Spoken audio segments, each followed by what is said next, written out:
Every drink has a story. Every shift has a moment that sticks with you. Good, bad, or completely insane, behind the laughter, the chaos, and the clinking of the glasses, that's where the real stories live.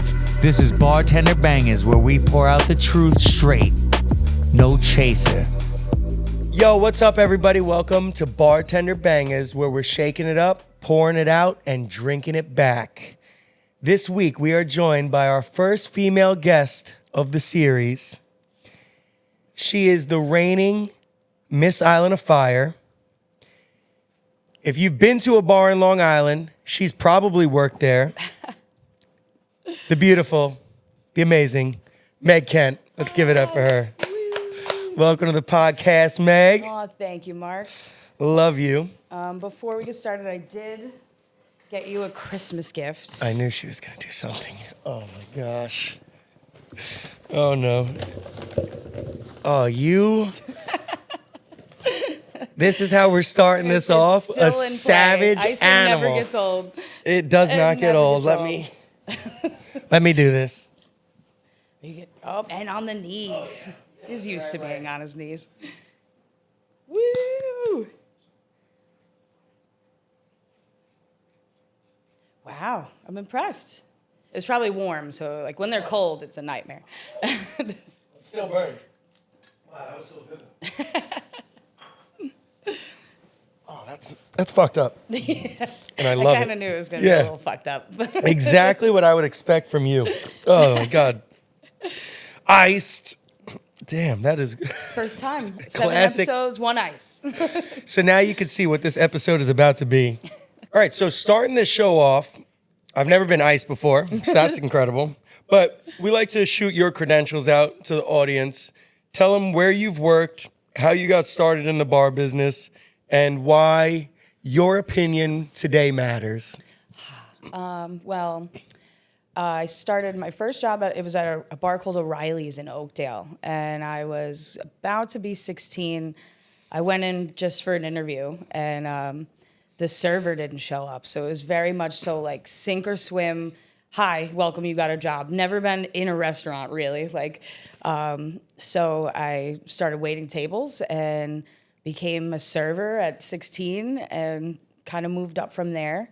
I worked at O'Reilly's for about 9 years and still just a server there. I was, I would do like fry cooking and, it was kind of one of those jobs where it was all hands on deck. It didn't matter if if this position was weak, you're jumping in there. Mm-hmm. And I kind of learned, how to be a restaurant person there.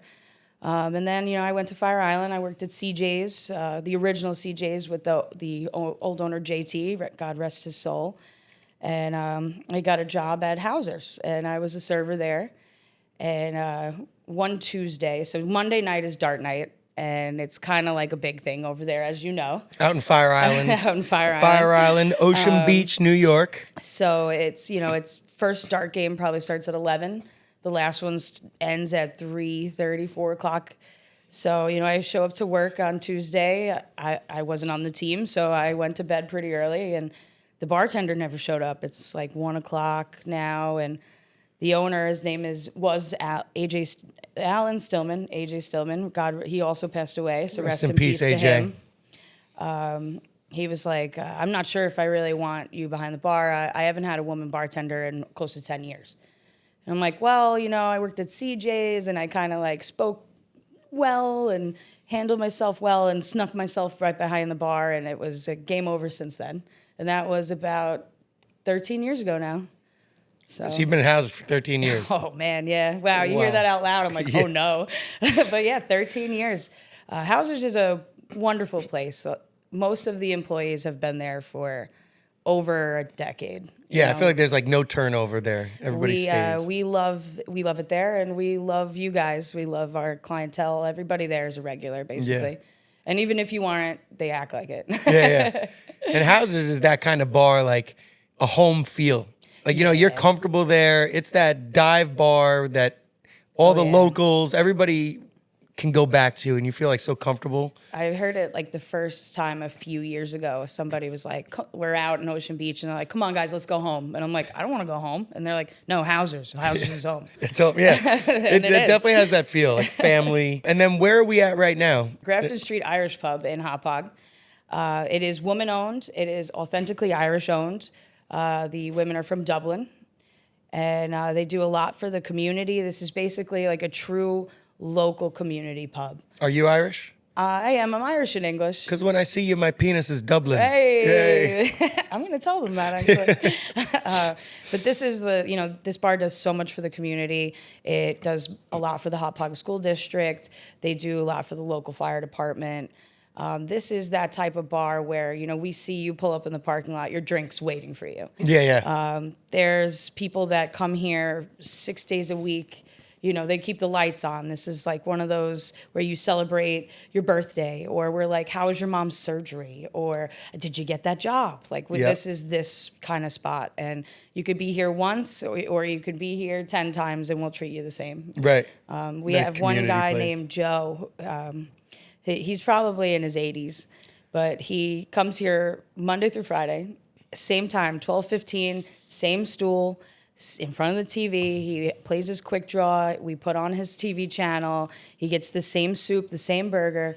And, one day, Linda, this woman who works here, and I, it was like 12:15, no Joe. 1 o'clock, no Joe. Now we're panicking. We're like, where's Joe? And we spent an hour and a half trying to find his home phone number to call and make sure he was okay. And he was fine. He had a doctor's appointment. But that's what this bar is. Like, we notice, we care, and we're here for you. Oh, that's so nice. Yeah. So, like, you're getting started in the industry. There had to be, like, a shift or a moment that you said, like, oh, this is for me, right? Like this, whether it was serving or when you're bartending, that you were like, I'm good at this. Because you are good at this. Oh, thank you. Yeah, you're personable. You make people feel comfortable. I think that's what it was, though. Like, I've always wanted to be like a psychologist or go into like therapy, and that's what bartending is. Like, we're unpaid therapists. I spent a lot of time behind the day bar, and that's when you get most of those people that come in and they're like, listen to my crazy fucked up story, and you're like sitting here like, oh wow, yeah, no, you just have to let it roll off you. And I loved that. I loved that people found comfort in coming in here and talking to me. And I think one of the best compliments I've ever gotten was at this place I work at now. I just met this girl. She had to be 23, 24. And I met her once, like a few months ago, and we had a long talk. An hour and a half, we were probably talking to each other. And she comes back a few weeks later, and she sits down. She's really nervous. And I'm like, hey, what's up? Do you remember me? She's like, of course I remember you. I came here because you were working, and I'm having a first date, and I'm really nervous, but you make me feel comfortable. And I think that was maybe the second time I met that girl. So, like, things like that make me feel like, this is more than just pouring drinks. Definitely. This is more than, showing people a good time. Because bartenders are professional party throwers, If we're having a bad time, you're having a bad time. Absolutely. So you got to keep it light, and that's what I just love, the moving and the grooving of it. And it's just one of those things that I kind of fell into and really never looked back. Yeah. And being a female in bartending, since you're our first female guest on the show, is there a way that you get treated differently that you feel than guy bartenders? Yes. It was really hard for me in the beginning, like early 2000s. I feel like women got like a really bad rep behind the bar. It might have been the bars that I was going to try to work at, because I'm like an Irish pub dive bar type of girl. You know? I love those environments and those vibes. And I remember that I went to go to the Portly Villager in Sayville, great bar. They don't hire women, but I was like, I'm gonna get them. And I went in there, and I was like, I need a job, and this is my credentials, and yada yada. And he was like, we don't hire women. They talk too much behind the bar. But to get that man's attention, I was just standing there for like 15 minutes. I'm like, we talk too much. You didn't even notice I was standing here. So I feel like women in the beginning did get like a really bad rep, and I worked really hard to prove to, unfortunately, we have to prove something that, we're more than just something to look at.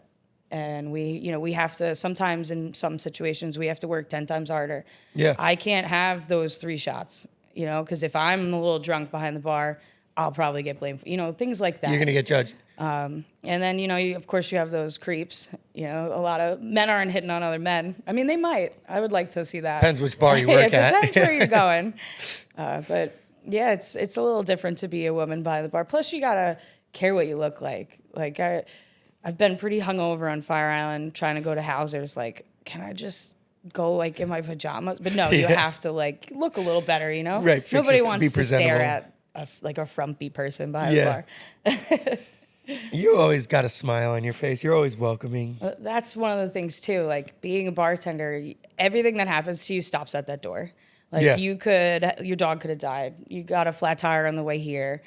You're just cranky. You didn't sleep well. It doesn't fucking matter. It stops at that door, and you come in here and you show everybody a good time. Yeah, I was gonna say like coming into work, like if you're in a bad mood or if you're in a good mood, what's something that could switch that up? Shots, no. Yeah, shots. Sometimes that doesn't work. You kind of just gotta, I don't know. I've been there too, where it's like I'm hungover, or fuck, it's this guy again. I can't believe you still let him in here, and you just kind of gotta like turn around, take a deep breath, and hi. Yeah. I'm really famous for saying mean things with a smile. Like I'm really good at it. Half the time they're like, "Oh, that was so nice," but I'm like, "Here you go, you motherfucker. What's going on?" And you just got that big smile on, great energy, and you could probably say something mean to make you feel a little better in that interaction, and then you keep going. And in your head, you mean it, but you said it with a smile, so they're taking it as a joke. Oh, yeah. So it works for everybody. Perfect. They think you're being fun, and It's great. you're like, oh, this. One of my favorite things to do: passive aggressive comments with a smile. And people seem to like that. I feel like. Do you feel like anybody's ever come in and tested you on purpose because you're a female bartender? Do you have any instances? I've gotten it a few times at night at Hauser's. Hauser's is a pretty high volume spot, and there's not many women behind that bar. I think now we have a few, but back in the day, I was one of the only women behind the bar. And the first one in 10 years. Yeah. And somebody's always got something to say, or somebody always wants to look cool. And they'll say stuff like, "How the fuck did you get here?" Or "Look at this, excuse my language, dumb bitch. What are you doing?" Yeah. And you just take those comments or just ignore them. But someone's always got something to say. If everybody's happy, you're doing something wrong. Yeah. Oh, for sure. And do you feel like you get a different respect from other female bartenders? Yes. Because they understand. There's been a few times where women are like, "Oh, this is awesome! I can't believe there's a woman behind here. This is crazy." Because I don't know if you've ever been to you've been to Hauser's at late night. It's but a lot of the people watching a lot of big men. We've got John Skloot, great guy, big dude. We had Joe Quinn, JD, Jens Roman. These are all staple Hauser's bartenders that are men. So I was lucky enough to be in that group and serve with the best of them. I've learned a lot. I think this is the second time JD's been mentioned on this podcast. He's a legend. It is, yeah. Yeah, Big Rich was talking about how he got him a job at the BWE. That guy's crazy. He talks like, as soon as you hear this voice, it's going to be a good time. We're going to have to get him on here. Yeah. I don't know where we would film with him because I think he's actually worked everywhere. It would be ridiculous. Yeah. He's got the stories. And any time that you've ever had to shut someone down as a woman, do you have anything that pops out to you, any story? Like, what do you mean? Like being hit on or either being hit on or someone just treated you with the disrespect that they wouldn't treat a guy with that. Like they wouldn't have treated JD or they wouldn't have treated Joe Quinn or Skloot with that. Spit in the face once. Someone spit in your face? Someone spit in my face Please, once. let's hear that because that's insane. It was that's like a big crazy. no-no. It doesn't matter how old you are either. That's like insane. I don't care who you are as a person, you don't spit in someone's face, especially the bartender and stuff right there. And especially a female. But it was probably like 4 or 5 years ago. It's from a guy? From a guy, young guy. Right now I'm 34, so in bartending world, I'm in the retirement home. Right. So these young kids, they come in and one guy was like, "You old hag," and I'm like, "I'm only 34." But he had to be early 20s. All these kids look so young now, or maybe I'm just getting old. But and it's holiday weekend in Fire Island. It's crazy. It's probably like rows of people, 4 or 5 rows of people. So Fire Island is a summertime place. It's only open for 3 months out of the year. You got to take a ferry to get there. It's no cars, only walking. And summertime, dangerous. Memorial Day, 4th of July, Labor Day, crazy, wild, high volume. And so that's what she's just high referencing. volume weekend out there. And to make it go faster, you have to take more than one order at a time. Otherwise, we'll just be there, especially everybody. No one has cash anymore. It's all cards, so you're taking your time to run people's credit cards. It's not a speedy process, but we're trying to make it speedy. So at this point, I've taken 3 drink orders. I'm trying real hard to get it going as fast and keep a smile on as well, because I know you've been waiting here for 20 minutes and I feel bad. But we're doing the best that everybody is doing, the best that they can. So this guy, sunglasses inside, wife beater, chain, comes up, he goes, "Yo," slaps his hand on the bar. And I just kind of ignore it because I'm doing something. He goes, "Hey, yo, lady, I'm talking to you." And I'm like, that thick Long Island accent that just like makes your heart go, ah. And I look up and I'm like, "Hey, just give me 1 minute, man. Like, I'm doing this and I'll come right up to you." He goes, "This effing bitch," and spit right at me. And it hit, went like this, but it hit here and it was in my hair.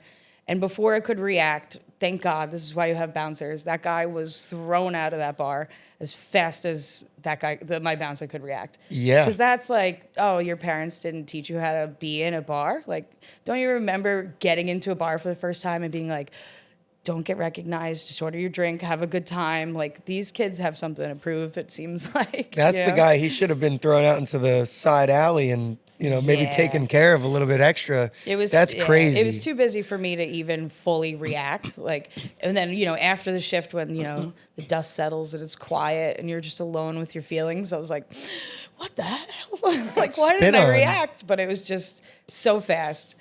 And that was probably the most I've ever been disrespected, really. That is insane. Yeah. That's probably one of the craziest stories I've ever heard. People are nice. Like, if you're nice to people most of the time will be nice to you. Yeah, and as a bartender, everybody gets the dickhead, the person that's having a bad day, but spit on is a whole different crazy level. That's like I've never assault. even experienced it. That is completely assault. I think legally, it is. Yeah. So would you say that was the worst customer you've ever dealt with? Or do you have that was a terrible experience, but is there a customer that stands out worst? Yes. And it's, so it was a late night at a bar that isn't around anymore. I was working and they had a regular, his name was Lee. And Lee thought he could do stand-up comedy. So he would just come in and a little too drunk and just start talking to people, telling jokes and walking around. And he always made everybody feel uncomfortable. But one day he came into this bar and he went into the bathroom and he locked, it was like a 2-stall bathroom. So he locked the door so nobody could go in. And that's kind of how we're like, whoa, something's going on. He was in there for an hour. He ripped the sink off the wall. How the bathroom has the stalls. He was in the stalls, one in between. He completely took that wall down. He trashed the bathroom, to the point where it was unusable. And then he just opened the door. He walked out, and he came back the next day nothing happened. And we were like, "What the fuck is wrong with you?" Yeah. And we showed him what he did, and he was like, "That wasn't me." He got kicked out again, and he came back almost every day for the next 2 months. And I don't know if he was the worst I ever had, but I will remember that man. I've never seen anybody rip a sink off the wall, especially the divider down. Yeah, the divider. I'm he had to football shoulder that down or something. But I still see him sometimes. He actually comes to Fire Island sometimes, so he's still around. We'll see if he does what he did at that place. But that was one of the worst I've ever had, just for the annoyance level of as well of you're being so disrespectful by coming in here and just pretending that you didn't monumentally trash the bathroom. It's like, crazy. it's insane. People are crazy.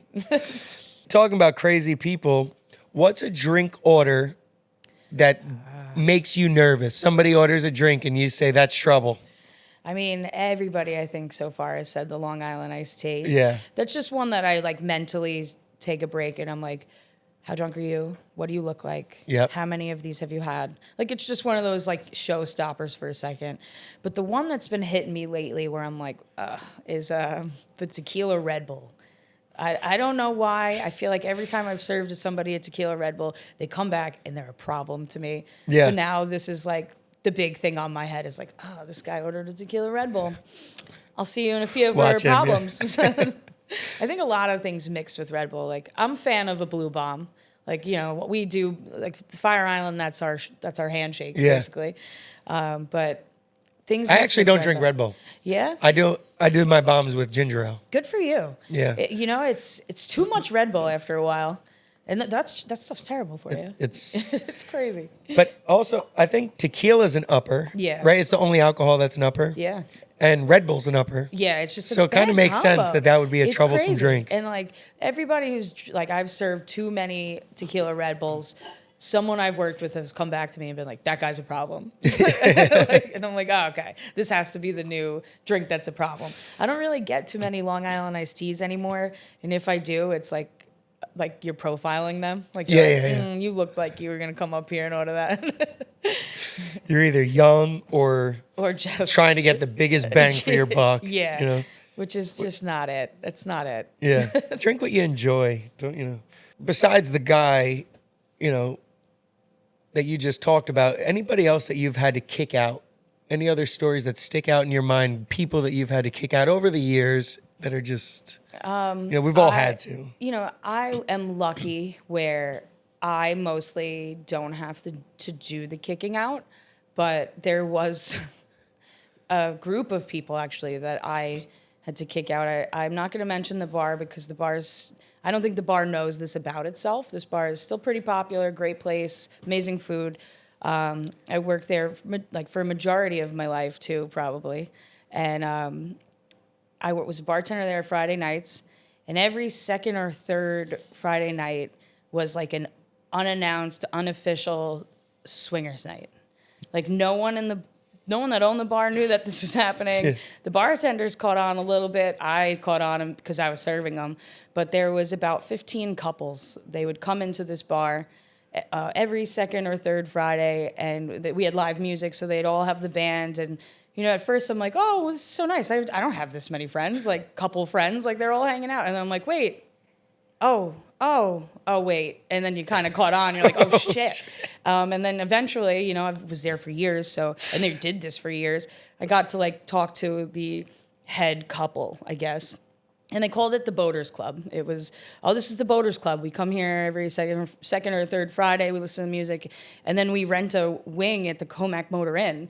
And we all go there. So we're all like, oh, swingers, okay. So then nobody ever crossed the line, really. And then eventually they got too comfortable.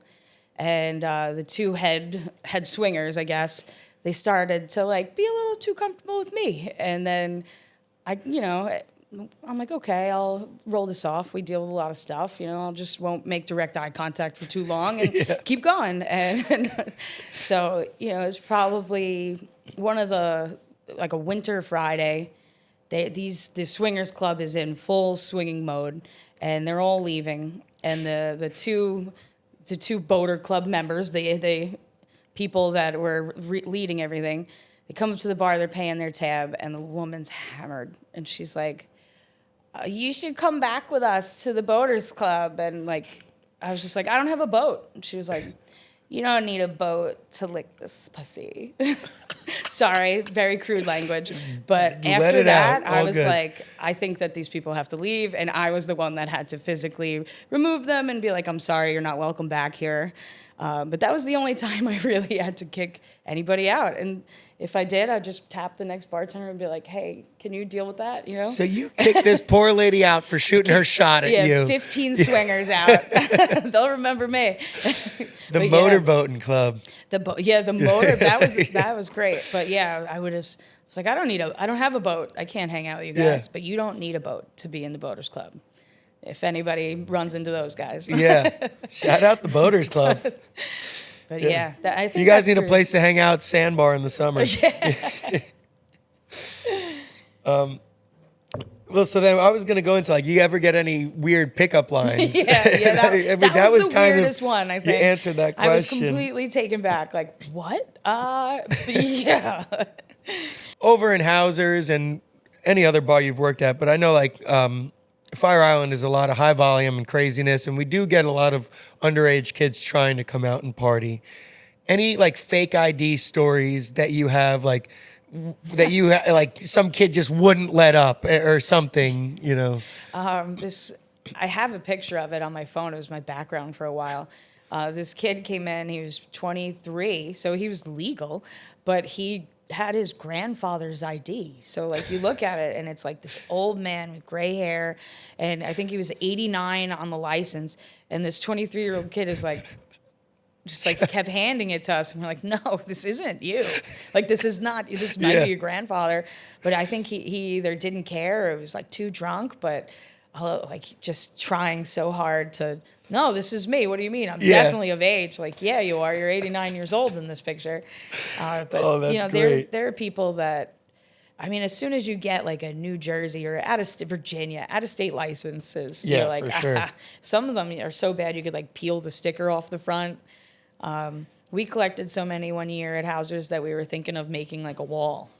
Just like from top to bottom, just putting the IDs. But, you know, you got to shoot your shot. I respect the fake ID game. I chalked mine. Do you remember that? Oh, for sure. Yeah, we're old. Like, and you have to chalking was the worst because if the bouncer just rubbed it, it all wiped off. Yeah, it was hard work. You're like making it look just like the 5 or the, you know. You get the white colored pencil. And then for sure. You need a red and a black one. Yeah.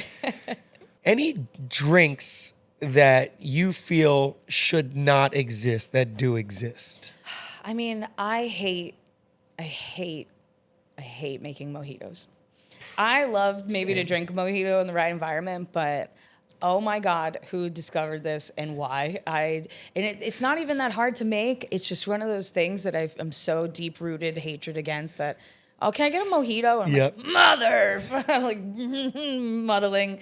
But it's like, half the time they're like, this isn't how I had it on the cruise. Like, make it sweeter. And it's basically rum, mint, like, simple syrup and soda. Like, it's not going to be extremely sweet unless you really, really want it. Like, you know, like, unless a ton you want of simple all syrup, of this. So I always get that, or like, I don't know. And I do understand the Bloody Mary, but I also hate those as well. Especially like, you know, after 3 p.m. It's like you should be. That's what Rich said, like the midnight Bloody Mary. Yeah, you should be ticketed. Bloody Marys are hard because you can make them so differently. Some people add horseradish. Some people want them spicy. Some people add this. Some people, you know, like the way of making your mix can differ. And like people are so judgmental on it. So it can be. It's great. Snobs. It's like you're drinking tomato juice. Like you're drinking a soup, basically. Right. Like, get over yourself. And most of the time, it's like crap vodka. Like, maybe once I've heard, like, can I get a Grey Goose Bloody Mary? Like, usually it's just a Bloody Mary, and we're like, here's our rack vodka. Right. And honestly, like, but what would be even the point of putting a good vodka in it? You know, you wouldn't taste it anyway. You'll get one of those, though. Like, I know this is not. Yeah, I want my kettle Bloody Mary. You know, taste the same as the rack one, I promise. And the weirdest drink order you've ever gotten? I mean, I have a few. Like, I'm sure every give us a bartender couple. Yeah, that has like a few of those stories where like it's probably not even the weirdest, but like I think of it. And like one of them was a double Rumplemints and soda. I was like, Rumplemints in a drink. Why I don't would you think want to prolong that experience? Like that's insane work right there. And then I had this one guy, I worked at the Village Idiot in Patchogue, and I did breakfast shifts. And total graveyard shift. I think I was the only one in there for probably the first 3 hours, except one guy. We opened the doors at 7. He was there at 6:59, like looking in, like waiting for me to open the door. And he would always dress nice, business suit, briefcase, and he would order a double shot of rack vodka, as warm as you can get it, and a half a raw onion. And not like the onions that you put on your burger. It's like a literal half of a raw onion. And he would rip the shot, eat the onion, leave a 20 on the bar, and he did that about 5 days that I was there. Like, I worked Monday through Friday. So he would do that Monday through Friday. Just eat it like an apple almost. A half of a raw onion. Yep, just... With a shot. Yep. And then he would go on his way. We're right by like the train station, so I guess he's going to the city or something. But I remember that guy like With some a lot. onion breath. Yeah, well, I'm sure it hides everything. Like he might have been hiding some things, but I remember that man I'll remember him for the rest of my life. And as will I from here on out. And the people in the back, like the first time I got it, I went in the back and I was like, this guy, and they're like, oh, George is here. Like they knew him. They were like, here's his onion. Like, yeah. So he must be doing this for a long time. That's crazy. Eating a raw onion and then with a shot and then going about your day. I have a regular that drinks Grand Marnier with a floater of peach schnapps, which I've never tried, but just the two together in a sentence, I was like, I've never heard that. Maybe Honestly, that doesn't sound so bad to me. Yeah, it might be pretty good. We'll have to try it. I was going to say, before this episode ends, let's try one for the people. Grand Marnier and peach schnapps? Yeah. Yeah, we're going to try that It in a seems little like bit. it would be like kind of good. I don't know. We'll see. It seems better than the raw onion and the rag vodka. That's for sure. And then what is the most complicated drink somebody's ever ordered from you or that somebody could order from you when you're in a rush? Like you're 4 deep at the bar, it's holiday weekend, and somebody comes and orders. I mean, I want to preface this with I don't mind making people drinks, but Yeah. if it's really busy and you're like, can I get a margarita? I'm like, read the room. Like, Yeah. here's a Bud Light. I need something to do quick. Yeah. Yeah, you'll get hate, for saying it, but every bartender, anybody who's bartended knows. Yeah, it's only once when you're it's busy. slammed, you're in that like, let me go. Yeah. I have no problem even making the mojito. As much as I hate it, if I'm hanging out and bartending, I'll make it no problem. But when I'm busy, I want to go. I hate those people that come in that are like, can I get a liquid marijuana? And I'm like, if you could name what's in the drink, I'll give it to you. Yeah, you and they're tell like, me. why can't you look it up? I'm like, where did you even read this from? Like, you're just Googling drinks. I think now, like, these young kids, they're just Googling, like, Prohibition cocktails. Like, how many Tom Collins I've gotten from, like, 21-year-olds where I'm like, how do you even know what a Tom Collins is? Right.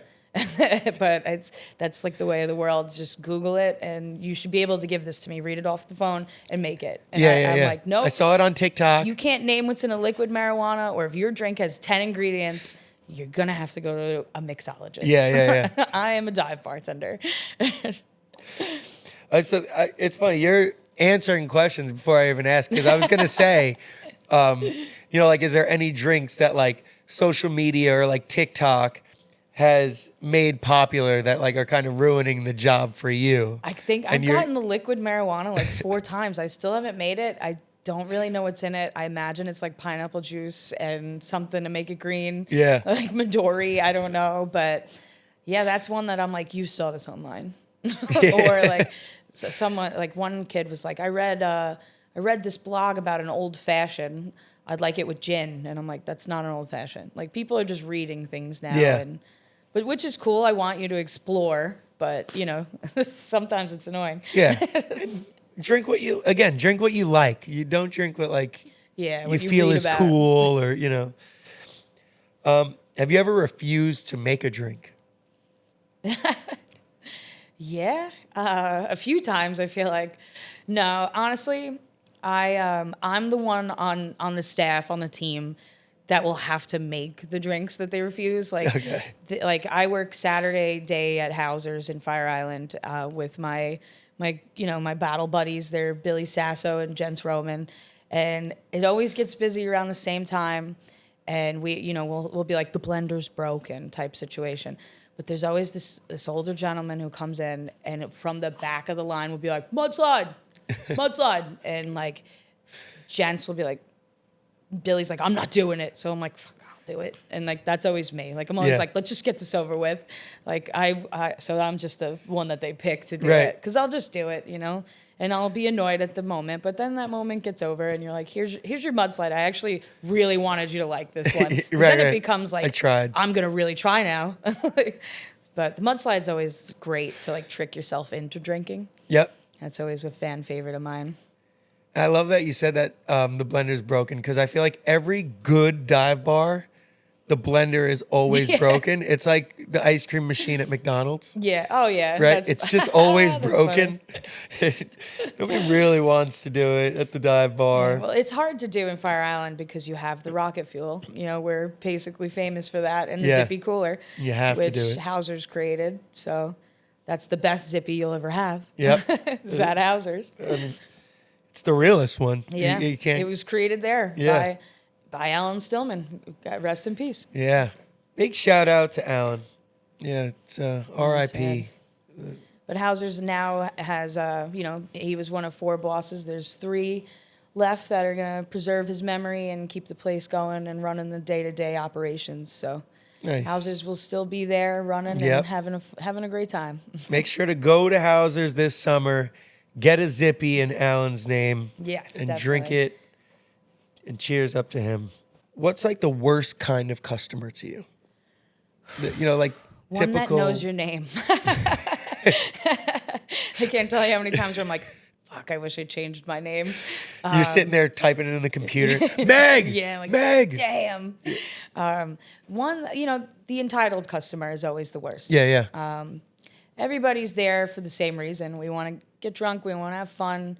We want to have some stories to tell, and there's some people that are like, or I know the owner, or wow, I usually get brought back like this one, and this is too much. And it's just like, you want to be there and have a good time. Like there's people that always just nitpick and are nasty and makes no sense, Life's Definitely. too short. And I've had like a few nasty people recently where I'm like, you're in a bar drinking a margarita, having a taco. What's so wrong? Yeah. Like, you smile, Enjoy baby. yourself.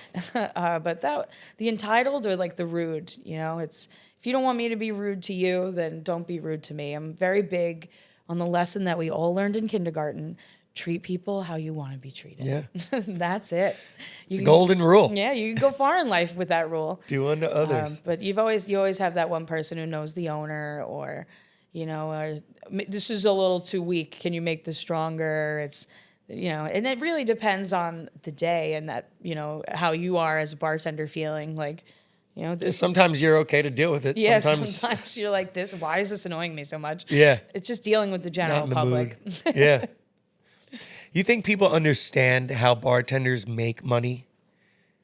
Because you get those people that like, they didn't like their drinks so much, so they don't give you a tip or something. And it's like, this is how I'm getting paid. Like, we get minimum wage. Yeah.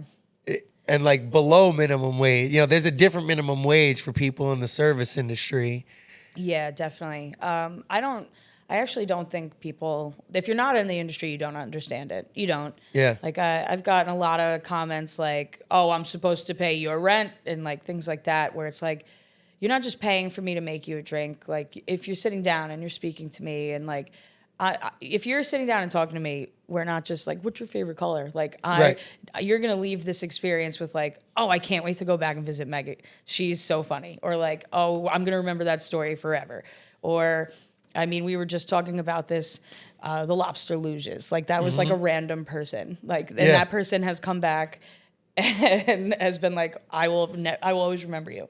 There was actually a woman last year. She came up to the bar and she was like, oh, hi. And I'm like, hi. And she was like, you don't remember me? And I'm like, I'm so sorry. I don't. And she was like, you made me be a part of the staff meeting. And like a staff meeting to us is a Pinot pounder, and we like basically it's like you take a full glass of wine and you cheers and you chug it.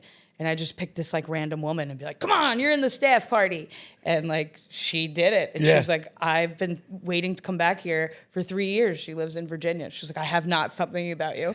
Cause you know, you made her you gotta memory. make people's, you know, you gotta make people's day. And that's really what they're paying for. Like anybody could open a Bud Light. Definitely. But if you're opening a Bud Light with a smile and now it's your birthday, you know, or like, you know, something like that, or I get to learn something about you, that's what you're tipping for. Definitely. And a lot of people don't really see that. You know, you get those haters online where it's like, oh, poor bartender. And it's like, of course, yeah.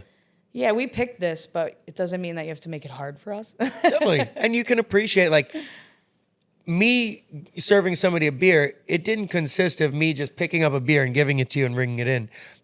I stocked that beer. I came, I opened up, I set up the bar, I cut the fruit. Like you're there an hour before everybody's setting up, doing, making sure that We're basically throwing a party. Yeah. That's it. So like there is a lot more behind it than just giving you the beer. I'm changing the kegs. I'm doing this, I'm getting it set up. I'm making it ready for you. So like at the sandbar, do you play your own music or do you have like something that plays it for you? 50-50. We can play our own music, but we have an iPad up there when there's not a DJ or we have a lot of live music. Yeah, but we can set Sandbar's live music. It's great. Yes, 7 days a week. Well, at Hauser's, we have to play the music. Like if you don't pick the next song, it will just go to anything. And like I've ruined the vibe by being like, oh, let's just play Mike Jones, and I'm like, oh wait, that was popular in 2009. Like you have to like. That was one of the Mike Jones. Mike Jones. Who? He's wearing a Mike Jones sweatshirt. I think that's where I got it from. Still tipping. But that's like one of the obstacles I've recently run into where I'm like, this is really hard. It's like being handed an iPod on a long car ride where it's like you gotta like make sure everybody's having a good time and like, oh, nobody's dancing to this song. They're just gonna go to the next bar. And like that's my biggest problem right now is like, fuck, I have to go and be that's a stressful DJ on a and car I have to ride. bartend and I have to make service tickets, but the DJing is really hard. So I really shout out to the DJs because you're really controlling the vibe. One wrong move and everybody's out, Yeah. It's an unforgivable business. What would be the best tip you've ever gotten in your career? Don't smoke in bed. That somebody wrote that on a check once and I was like, it's a good tip. So many holes in my blanket. Don't smoke in bed. But it was it was third time in a row. Jason Derling, I was getting all worked up. Young bartending, you let things stick to you more. Definitely. And he looked at me and he was like, "Don't let this stuff get you down. You're gonna leave here and you're gonna continue on with your life." Yeah. Because we stand behind that bar and you're behind the bar. Like maybe you go to the bathroom, but like you're just stuck in there and like you think about the transactions you've had with people. People are mean. People are nasty. People could be really insulting or like sometimes people are really sad. And like I'm one of those people that pick up on that and I'll be like, why am I so sad? But it's because I served this woman who's like sobbing into her hands, And he told me, he was like, don't let this stick to you. Don't take this seriously. This is a job, but it's supposed to be fun, and you're supposed to make it fun. And right. After he told me that, I never took anything seriously again. I was like, this guy doesn't know me. I don't care what he calls me, or this. Like you just gotta keep going, rolling with the punches, type of job. Yeah, definitely. And so you work a lot of day shifts or night shifts, or? Good bartenders don't retire. They just move to day bar. So that's where I am. But you worked a lot of night shifts. Yeah, I'm over the nights. Like I like nighttime. That's where the money is. But it's also you become like a creature of the night, where it's like you just your whole morning shot sometimes. Like, and I'm not the one to like. I can't just wake up and like rally. Like I'm like, like I'm like walking around like coffee. Yeah. So I kind of got like over that a little. So now I do day bar, which is, the money is still there, but it's more hands-on. It's more talking. It's more finding out about people's lives. Like you're working for that dollar. Definitely. Yeah. You're working. So when you're when you've worked at night in the past, cleaning up at night, Oof. we always find weird stuff. Oh, yeah. Crazy stuff. What's some of the weirdest stuff or most unexpected things you've ever found? I mean, you find the condoms, and I found engagement rings, and but the weirdest thing I ever found was someone, and I feel bad saying this right now because I did read it, but I found someone's it's like a little book, like a journal, I guess. Ooh. And it was really ratty and beaten up, and this guy was just, it seemed like he was sitting somewhere and just writing down, like, people watching, and it was just like a book of that night's people, like, of the bar. And he was just like, and I'm like reading it and I'm recognizing some of the people. I'm like, I've served that guy. So that was like one of the weirdest. I'm like, oh, so no one even creepy. noticed that this guy was sitting here, like, writing down like memorable things. Like, the woman in the blue shirt had wonderful eyes, drank a Cosmo, and danced on the floor. And then the guy in the brown shoes, like, it was like very detailed and of like everybody's, what they were doing, what they were drinking. So that was, like, I guess, more of a red flag. Like, I should have, somebody should have picked that up. I was gonna say, you didn't turn that in. Like, I should have maybe brought that to the police station. Yeah. But You got a stalker yeah, we got, and it's weird that he took the time to be there, write everything out, and then lose And that then book. leave, Like, yeah. you went I was home like, and so like, what once- happened to that book? somebody was like, do you think he did it on purpose? Like, because it was a lot of work. There was like 20 pages fully written in it. Yeah. Just him being a creep, and he just left it behind for the world to see. So So I think that might have been one of the weirdest ones, you know? I've found more gross things. Like, people are gross. Yeah, And it's both men and women. definitely. Women might be a little more gross, like in the bathroom wise, but like can still be gross too. Yeah, from cleaning bathrooms at the end of the night, I will definitely say women's bathrooms are worse. Yeah, but men also pee everywhere. Yes. Like, you'll pee on the wall, in the toilet, in the urinal, in the sink, in the drain, on the sink. Tornado. Yeah, the ATM. Yeah. They've peed on the ATM. I found that. Have you ever had, this has happened to me more than once, where I now know what to look for. Have you ever had anybody, while ordering, pee on the bar? So, yes. Isn't that crazy? Yeah, and it was a late night. We had closed, and a couple locals had come in as I was closing up the bar, and I served them, as friends. And one of them had bought the chef that worked at the restaurant with them, and the chef he didn't really speak good English. It's always the chef. And yeah, and he just came in and he was already hammered, I think, and was just kind of sitting at the bar. I had served our friends, and he just started peeing. Took it out and just started peeing on the bar. And I'm like, you're not even a customer. I'm letting you in as I'm closing. I'm doing them the favor. Yeah. That's the friend zone. Now you're making this and hard yeah, for me. and he was peeing all over the bar. I was like, everybody out. I just cleaned. And Now now you're I peeing got this to go dude's and pee. clean up this because nobody was cleaning it. Yeah, that was That's the beauty of a bar back. I feel bad for the bar backs, but that's what they do. yeah. Yeah, I mean, if I was a barback though, I'd be like, yeah, that's not in my description. Yep, no. Sorry, bud. But I've said in the past, I will tip them out extra because I can't handle doing that stuff. But that night I had the pee I could clean up. Yeah. But like the throw up, Yeah, no, that's no. when I'm tossing the bar back extra cash. And Yeah, it's happened to me more than once though. Like, they'll look you, because if you think about it, a bar interaction is like here. You Yep. don't really know what's going down here, and they get this like joyful concentration look in their eye, and they're like, Bud Light, and I'm like it's happened so much where I'm like, I have to take a step back and be like, do you think this guy's peeing right now? Like, I have to think about it. And I'm like, no, okay, he's good. Like, it's like a PTSD thing, kind of. Because it's But weird. it's happened to you numerous times. More than twice. Not more than like 10, but more than twice. Where I like, it's in my repertoire. Like, Yeah. how drunk is this guy? Have I served this guy? What does this guy look like? Do you think he's peeing on the bar right now? Like, it's in the scroll of like questions. Yeah, I you're ask. making me question. Am I just not paying good enough attention? I think Like, it's, maybe it's happened to me more than maybe I've noticed. You just have no idea.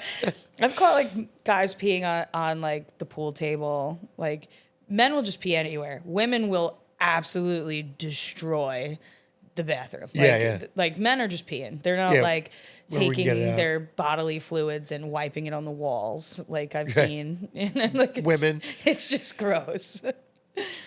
Yeah, Excuse me. women can really do it up.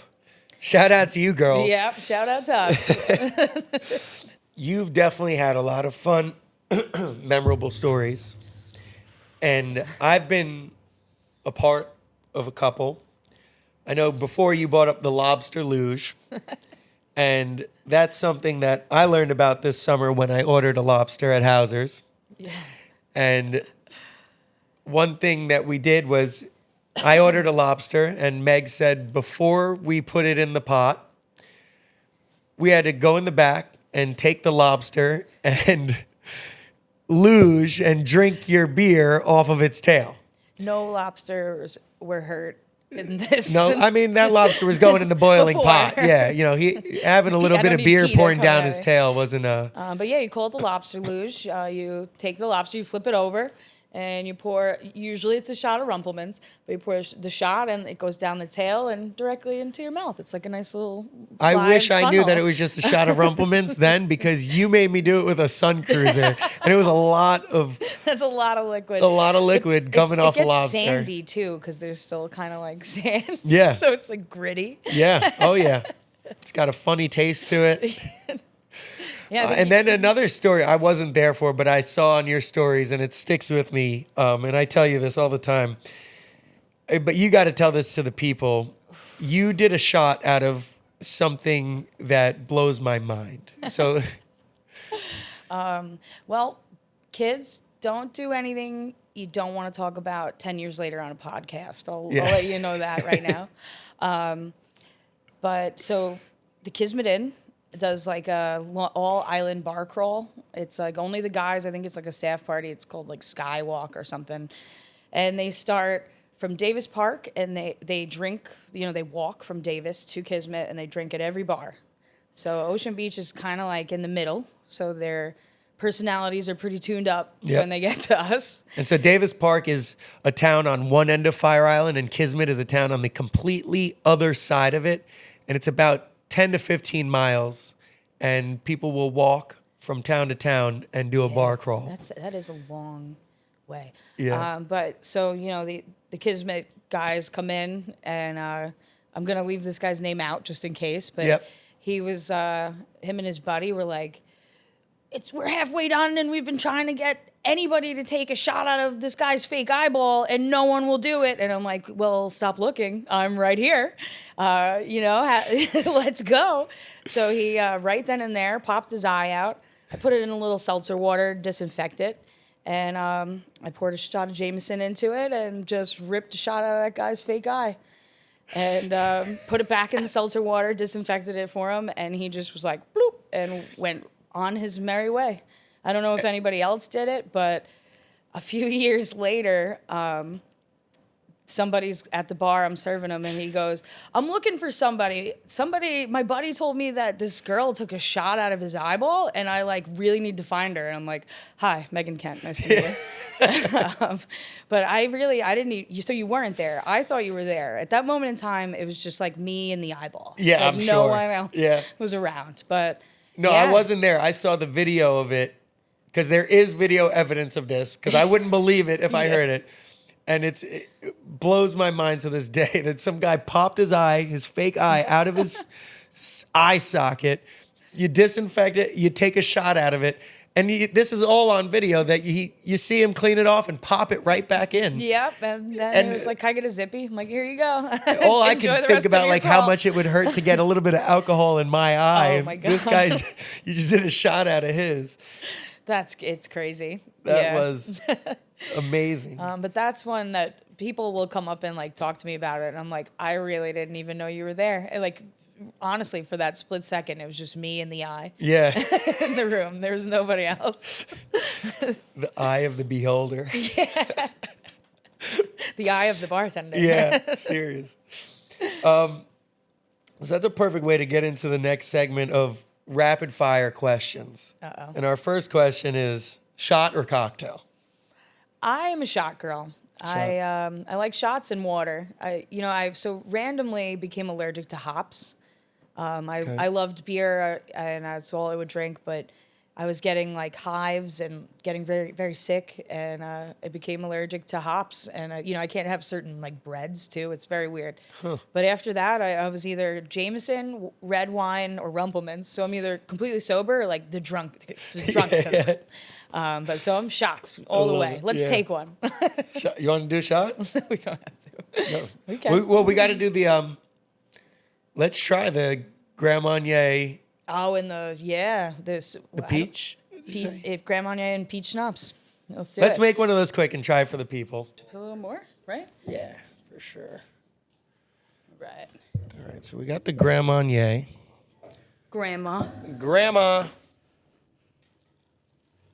We got the peach.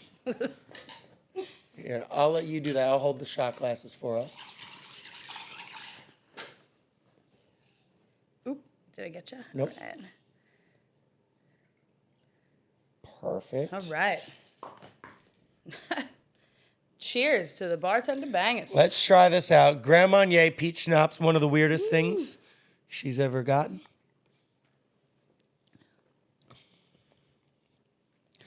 It's not that bad. I've had a lot honestly, worse. to me, it's good. Yeah, that's pretty good. That tastes better than just having grandma It's alone. like juice almost. That was great. There's no bite to it. It tastes like good honey to me. I don't know. I'm getting like a honey taste. Huh. Not that bad. Ooh. All right. Well, we're learning something new here on the Bartender Bangaz. Shots or cocktails? We're picking shots right now. Continuing along. Well, you already answered this. I was going to say, are you a dive bar or an upscale kind of girl? But I mean, I've always dive been a bar. dive. Yeah. I do appreciate the mixology and like mixologists and people that have to wear ties to work. Like, awesome. But we are your mixologists, bartenders. Like, that's it. The dive bar all the way. Day shift or night shift? Ooh. I know, like, you are now working day shifts, but you always prefer the night. But, yeah. You have more fun. Yeah. I mean, day bar is what it is. You got to have a solid day bar to have a good night bar. For sure. So. Yeah, you make the night bar. When people are paying, cash or credit? Cash is king all the Cash way. is king. It's rare, but I hate Apple Pay too. Ugh. I hate So Apple Pay. I don't know annoying. why. It's so ridiculous. Because people aren't ready. If you just had your Apple Pay ready, I wouldn't hate it so much. Yeah. But like people give me their phone and then it's not working and I got to go bring it back to them and then they got to unlock it. And it's like it adds all these extra and then you steps. scan the face, and then I'm like, "Fuck, I fucked Yeah. up. I'm sorry. Can you do it again?" Yep. I scan my own face. I'm like, "Just carry a card."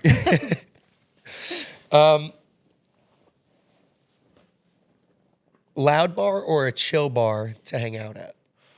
I feel like that changes with everybody. Like in your 20s, everybody wants a loud bar, but like now, like if I walked in here and there's one person and like a nice soft like rock and roll in the background, I'm like, yes. Worst music to play at the bar? What kind of music? Just category, genre? I was always told, and I've lived it.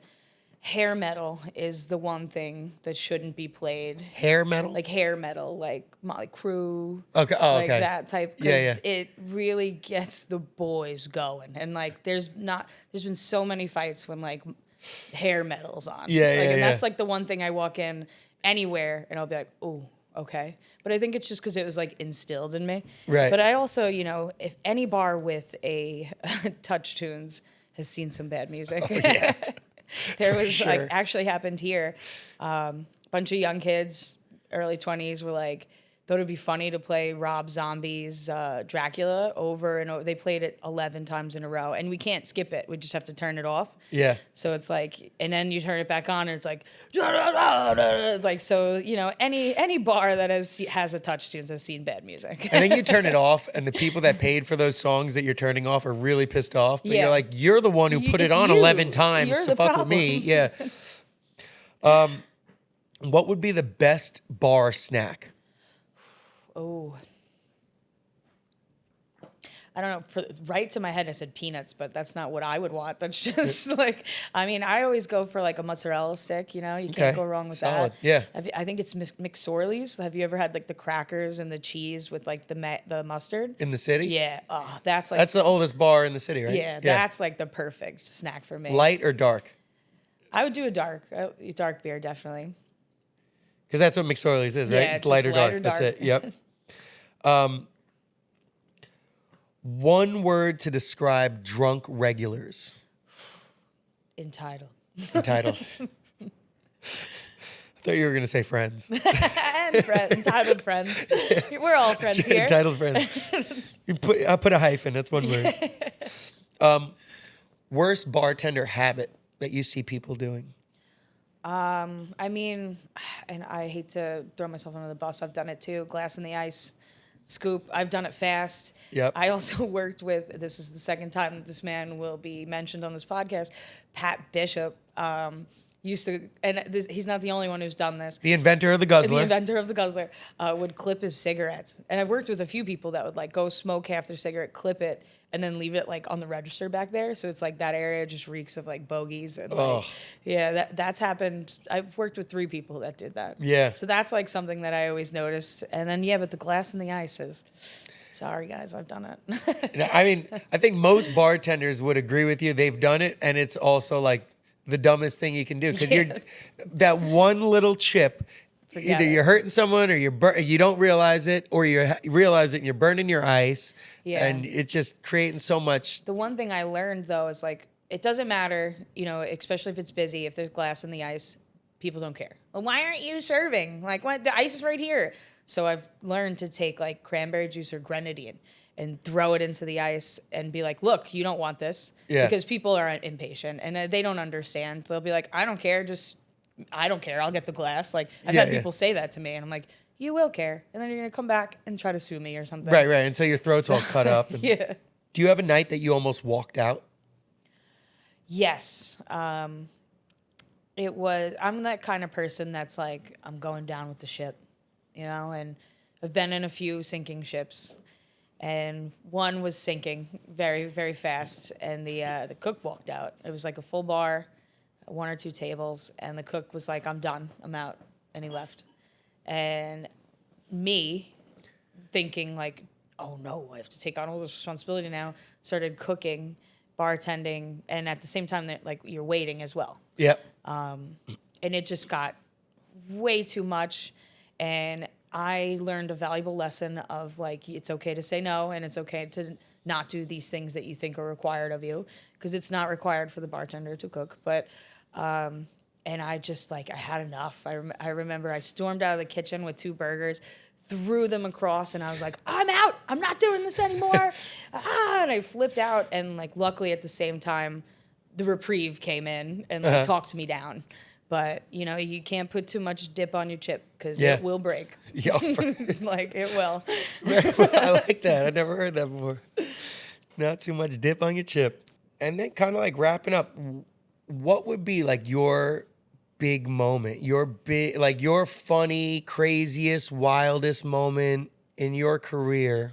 Or you could have a couple of them. I'm sure you've had a couple of them, knowing you. Just some that stick out that you've thought about. I'm going to tell that on this podcast. Well, I mean, I don't know if it's, you know, the story that I like made it, but I remember it was my first time working at night, and I felt so cool, you know, and I did not say no to anything. Like, I was drinking shots. Our bouncer, Thomas, at the time, made me drink a 5 rum punch, which I've never even had before, you know. So I was, like, really trying to feel very cool and a part of every situation that I could. And I learned the lesson that, like, the bartender shouldn't be the drunkest in the room, very young.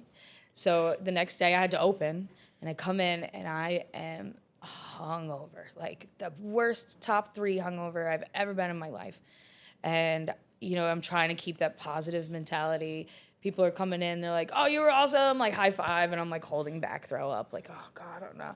And, you know, it was a slow Monday. So this woman comes in and she is like, well, what's in a Zippy? What's this? What's this? And she's just asking me these questions. And I'm, at this moment in time, I'm using everything that I have to hold back throwing up. Like, to hold back throwing up. And she asked me a question. I'm making a drink, and I just lean over and I just projectile vomit into the garbage can. And I don't stop making the drink. I'm like, do the straws as I'm like, and I like hand it to her, and I'm like, that'll be $12. And she's like, I'm okay. And then walked out. Yeah, that's a moment I'll always remember where I'm like, don't ever do that to yourself again. No. And thank God Yelp wasn't a thing, because I would have been yelped about. Oh my gosh. Bartender threw up while making the drink. And then tried to charge me for it. Yeah, then tried to charge me for it. Wow. Oh, that's great. Yeah, that's one moment I'll always remember. Yeah, that would definitely stick with me. But it's, we're lucky in the way where we bartend in places where every night could be a story. Oh, you have a million of them, I'm sure. Yeah. And especially you too. We both work at high volume hot spots. Oh yeah, yeah. But that's the beauty of being a bartender. You see the best Some and should the be absolute secret. worst of people. But that's one thing about being a bartender is like, we'll keep your secrets. Yeah. What happens here stays here. Yeah, like I'm sure like Hauser's is known for their bathrooms. But Hauser's bathrooms, we actually have a sign that says we know our our restrooms suck. Deal with it. There's nothing we could do. My most memorable bathroom story was, we're working that it's one toilet in each, so no matter what, there's a line, and it's a small bathroom. There's no ventilation. It's like you get in, you're touching something that you don't want to touch, but you just get in and get out. That's it. Yep. So now, we're working and moving, grooving, and we're like, the line's really long for the bathroom. And it's like wrapping around, and it's going like into the dance floor. So I forgot who it was. They go and they check and they knock on the door, and the person's not answering. It's in the women's room. Door's locked. They're like, crap, like what's going on in here? It's actually someone we know.